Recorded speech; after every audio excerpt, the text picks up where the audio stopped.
මේ වීඩියෝකින් කියලා දෙන්නේ කොහොමද අපි රිසර්ච් ප්‍රොබ්ලම් එක ටැකල් කරන්න කියන එක.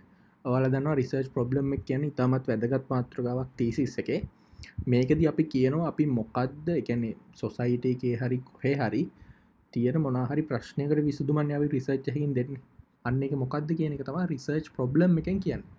එතකොට මේකදී අනිවාර්යෙන් ඔයාලා සර්වර් එකක් වගේ කරනවා නම් ගොඩක් හොඳයි. සර්වර් එකක් කරලා ඒකෙන් ඔයාලා ගන්න ඕනේ ඔයාලා කරන සෙක්ට එක අනුව තියෙන ප්‍රොබ්ලම් එක මොකක්ද කියන ද මෙතනදී අපේ රිසර්ච් එකක් වුණේ මෙන්න මේ ඇත්තරප දැන්ට තියෙන කරන් ටීචන්ලිින් සිිස්ටම් එක ඩ්‍රෝබෙක්ස් අවම කරලා කොහොමද හොඳ යස්ක්ස්පිරියන්ස එකක් සහිතව ගොඩක් ෆංක්ෂනල්ටස් එක්ක යසට දෙයක් දෙන්න කියන එක. එතකොට මම කියල තින මෙතන අපි මෙන්න මෙහෙම සර්ව එකක් කරා මුලින්ම අපි ඇහවා ඒ චැනලින් එක කොහොමද අපිට බෙනිෆිට් වෙනවදගේ ද මේ කියන්නේ මේ චැනලින් සිිටම කියන්නේ අපේ කරන්ට ඒ චන්නේ සිිටම එකතකොට අහපු හැමෝම ඒවගේම වෝට් කර හැමෝම කියලා තිබේ අනිවාරයෙන් මේක බෙනිෆිට් වෙනවා කියලා. ඊටස්ස මම කියල තින මෙන්න මේ කරන්ට ඒ චැනලින් සිිටම් එක අනුවතම අපේ ප්‍රශ්නය ඇහුවේ ඊරස කියල තිනවා ඒවුනාට ගොඩක් ඩ්‍රෝබැක්ස් තියෙනවා කියලා. ඊට පස්සේ අපි මෙන්න මෙහෙම ප්‍රොබ්ලම්ස් ගැන ඇහවා ඒ චැනලින් සර්විස් එක ගොඩක් ඇකල් තිබ ගොඩක් ප්‍රොසෙස් එක දිගයි යස ඉන්ටර්ෆේස් එක හරි නෑ ගොඩක් ඩීටේල් සහනව පොයිමන්ට එකක් ෆිල් කරද්දී එක්ස්පෙන්සිව් ඊට පස්සේ යස එක්ස්පිරියන්ස එක ලැක් ෆිල් කරන්න තින ගොඩක් මල්ටිපල් තැන් ඊට පස්සේ ටයිම අවට්ටෙනවා මනී චාජස් ගොඩක් තැන්වලින් වෙනවා. ඒ වගේම ඊට පස්සේ මෙතන තව රිසල්ට එකක් තියෙනවා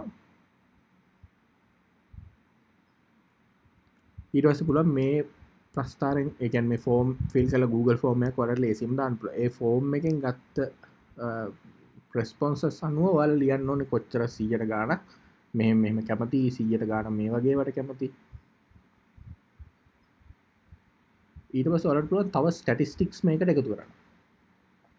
ඊට පස්සේ මම මෙතර දාල්තිනවා ලංකාවේ ඉංගලිස් ලිටරසි ප්‍රේට් එක. එතකොට අන්න දම මෙතන හදන්නේ සිංහල තෙක් යන ස්පීච් රෙකක්නිෂන් සිස්ටම. එතකොට මගේකට අදාලව ම මෙත ලියලතවර ඉංගලිස් ලිටරසි රේට් එක මට අදාල. මොකොද ඒ පැත්තෙන් තම මම ප්‍රශ්නය ටැකල් කරන්න. හැමෝ අනිවාරෙන් දැන ගන්න ඕනේ තමන්ගේ ප්‍රශ්න ගැන මෙතන රිසර්ච් ප්‍රොබ්ලම් එක ලියන්න.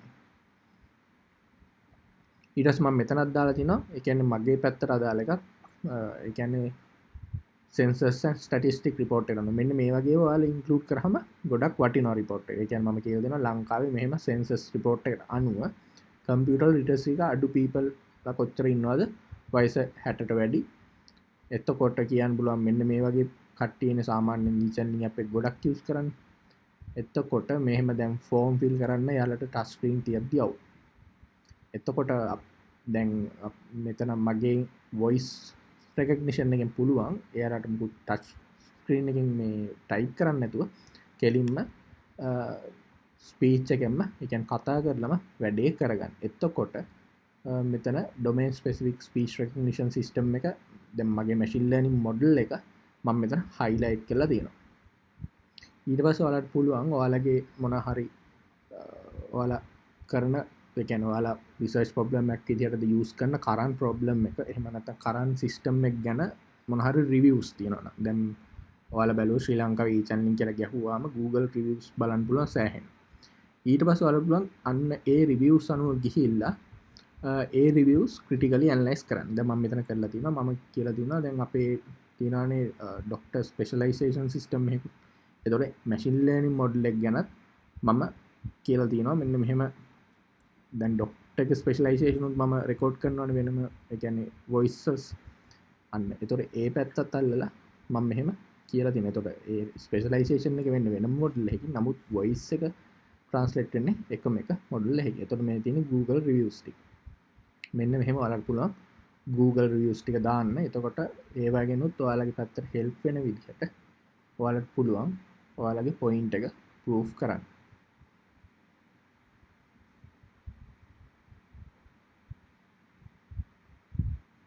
ඊටස් මේකින් වෙන කොස් සේවිං එක මං ලියලා තියෙනවා ස්ටැටිස්ටික්ස් එක්ක. අන්න ඒ වගේ දේකුත් ඔයාලට දාන්න පුළුවන්. ඒ කියන්නේ තමන්ගේ පැත්තට අදාළ ප්‍රොබ්ලම් එක තමයි මෙතන කියන්න ඕන. ඊට පස්සේ රිසර්ච් ක්වෙස්චන්ස් කියලා දාලා ඔයාලගේ තියෙන සෝල් කරන්න බලාපොරොත්තු වෙන ප්‍රශ්න ටික මෙහෙම ලියන්න. මම ලියලා තියෙනවා how to convert teacher link appointment related voice data to text with the minimum error. ඒ කියන්නේ accuracy එකත් මම මෙතන කියලා තිනවා. ඒ වගේම conversion එක ගැනත් කියලා තියෙනවා. ඒ වගේම ශ්‍රී ලංකාවේ දොස්තරලාගේ නම් hospital වල නම් කොහොමද අපි high accuracy එකකින් convert කරන්නේ. ඊට පස්සේ sickness and diseases related voice data කොහොමද convert කරන්නේ. ඒ වගේම emergency request කොහොමද tense voice එකක් තියෙන, ඒ කියන්නේ ආතතියකින් වගේ කියන voices කොහොමද convert කරන්නේ. ඒ වගේම minimum amount of time එකකින් මේක convert වෙන්නත් ඕනේ. ඒ වගේම light rate වෙන්නත් ඕනේ. real time conversion එක වෙන්නත් ඕනේ. මම මෙතන විශේෂයෙන් light rate කියලා දෙමු මොකද මගේ on device machine learning model එකක් හින්දා.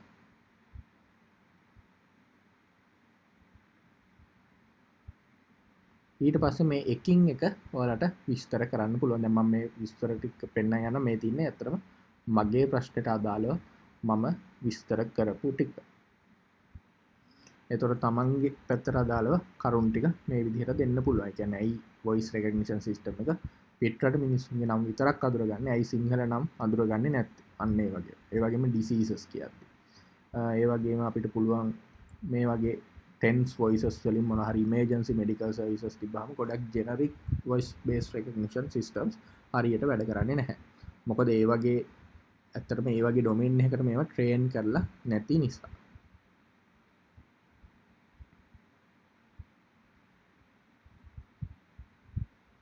ඊට පස්සේ මම කියලා දෙනවා මෙන්න මේ automatic speech recognition system එක voice එක convert කරන්න ඕනේ. ඒ කියන්නේ ඇත්තටම මෙයා කතා කරන්න පටන් ගත්ත තැන ඉඳන්. ඒ කියන්නේ කතා කරද්දිම translate වෙන්න තමයි මම මගේ machine learning model එක හැදුවේ. ඇත්තටම Google API එක උනත් ඔයාලා දන්නවා කතා කරලා ටිකක් වෙලා සෑහෙන දවස් ගන්නවා processing කරන්න.